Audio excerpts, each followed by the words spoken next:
This changes everything we understand about the ancient world.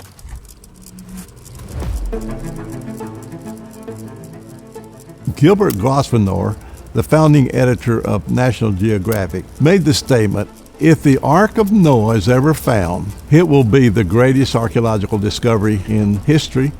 It will be the greatest event since the resurrection of Christ, and it will alter all the currents of scientific thought." Science today in modern theology teaches that the Ark in Genesis is more or less allegory and that the flood never happened. I began working on this because I am a skeptic. If you believe in science, you don't believe in the Ark. You don't even believe it's possible for the flood to have occurred. But it was a problem with my faith because Jesus talks about the days of Noah. So I made a systematic search for what would be the real evidence if there was a flood. Philip did all this research for 8 years, and he had just finished the second book that he wrote, showing the flood throughout history.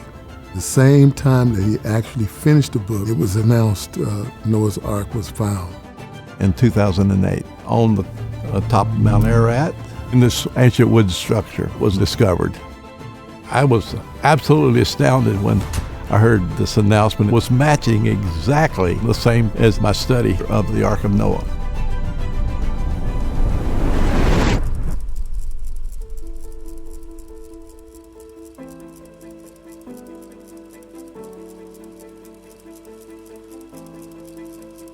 Here are things that no one has seen.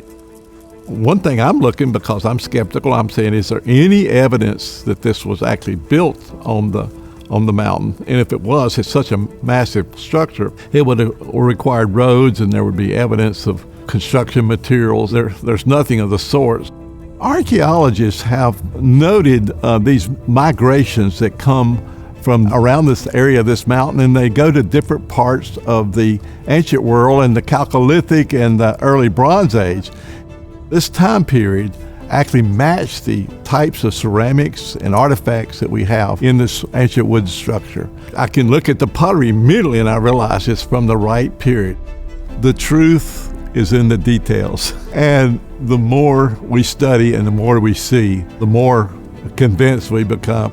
There's hundreds of people from dozens of countries are involved in this project. They were brought together because this seems to be a discovery of historical importance.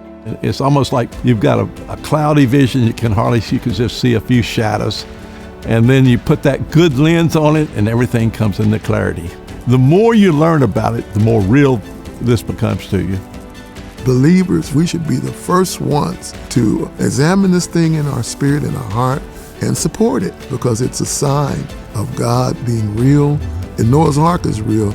That means from Genesis to Revelation is all real.